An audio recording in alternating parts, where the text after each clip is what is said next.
Yemen বিদ্যুৎ কেন্দ্রে বন্দরে ইসরায়েলি যুদ্ধ বিমানের হামলা, ইরানের সর্বোচ্চ নেতার সঙ্গে হামাস নেতার সাক্ষাৎ, লেবাননে ইসরায়েলি বিমান হামলায় হিজবুল্লাহর কমান্ডো নিহত।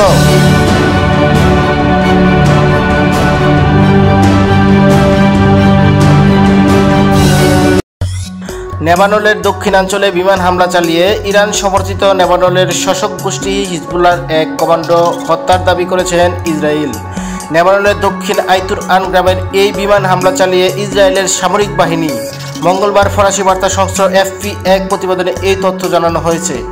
এতে বলা হয়েছে, গত নভেম্বর লেবাননের শাসক গোষ্ঠী হিজবুল্লাহর সঙ্গে ইসরায়েলের যুদ্ধবিরতির চুক্তি কার্যকর সত্ত্বেও মঙ্গলবার দক্ষিণ লেবাননের হামলা চালিয়েছে ইসরায়েলি প্রতিরক্ষা বাহিনী। এআইডিএফ দক্ষিণ লেবাননের আইতুর আন গ্রামের এই ইসরায়েলি হামলা হিজবুল্লাহর একজন কমান্ডো নিহত করেছেন বলে দাবি করেছেন ইসরায়েল। এক বিবৃতি ইসরায়েলের সামরিক বাহিনী বলেছেন, মঙ্গলবার সকালের দিকে দক্ষিণ লেবাননের আইতুর আন গ্রামের এক হিজবুল্লাহর বিশেষ অভিযান এলাকায় করেছেন ইসরায়েলি প্রতিরক্ষা বাহিনী। হামলায় হিজবুল্লাহর একটি প্লাটুনের একজন কমান্ডো নিহত হয়েছেন।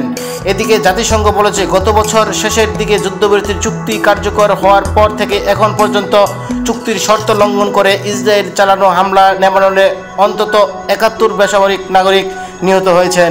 ইসরায়েলি বাহিনীর হামলার নিহতদের মধ্যে নারী ও শিশু রয়েছে। মঙ্গলবার জাতিসংঘের মানবাধিকার বিষয়ক সংস্থা ইউএনআইপিসিআর এর প্রতিবেদনে বলা হয়েছে, গত বছরের 27 নভেম্বর ইসরায়েল ও হিজবুল্লাহর মাঝে ভাঙচুর এবং যুদ্ধবিরতির চুক্তি কার্যকর হওয়া সত্ত্বেও ইসরায়েলের সামরিক অভিযানে লেবাননে 4 মাসে অনেক সামরিক নাগরিক আহত হয়েছেন। ইয়েমেনে বিদ্যুৎ কেন্দ্রে বন্দরে ইসরায়েলি যুদ্ধ বিমানের হামলা। ইয়েমেন একটি বিদ্যুৎ কেন্দ্র, 2টি বন্দরে যুদ্ধ বিমান থেকে বোমা হামলা চালিয়েছেন ইসরায়েল বাহিনী। বিদ্রোহী গোষ্ঠী হুতিদের ড্রোন ও ক্ষেপণাস্ত্র হামলার প্রতিশোধে শুক্রবার ইয়েমেন থেকে এই হামলা চালানোর দাবি করেছেন ইসরায়েল। হুতি বিদ্রোহীদের নিয়ন্ত্রিত গণমাধ্যমে খবরে বলা হয়েছে, ইসরায়েলি বোমা হামলা কমপক্ষে 3 জন আহত হয়েছেন। হামলার পর ইসরায়েলি প্রধানমন্ত্রী বেঞ্জামিন নেতানিয়াহু বলেছেন, আমাদের বিরুদ্ধে অগ্রসরের দায়ে ইরান সমর্থিত হুতি মিলিশিয়ার চড়া মূল্য দিচ্ছে। হুতিদের বিরুদ্ধে ইসরায়েলি অভিযান অব্যাহত থাকবে। ইরানের সর্বোচ্চ নেতার সঙ্গে হামাস নেতার সাক্ষাৎ।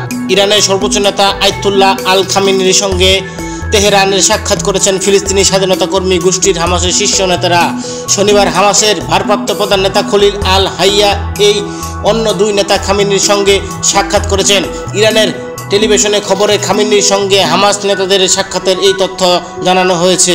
ইসরায়েলের সঙ্গে যুদ্ধ ফিলিস্তিনি স্বাধীনতা কর্মী গোষ্ঠীর হামাসের প্রতি সমর্থন জানিয়ে আসছে ইরান।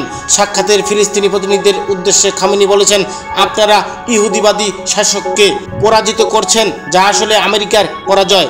হামাস নেতাদের আয়াতুল্লাহ আল খামেনি বলেন, তাদের ইসরায়েল আমেরিকা কোনো লক্ষ্যই অর্জন করার সুযোগ দেননি। আজকের ভিডিওটি এই পর্যন্তই। ভিডিওটি ভালো লেগে থাকলে চ্যানেলটি সাবস্ক্রাইব করে দেবেন, পাশে থাকা বেল আইকনটি বাজিয়ে দেবেন। দেখা হচ্ছে পরবর্তী ভিডিওতে।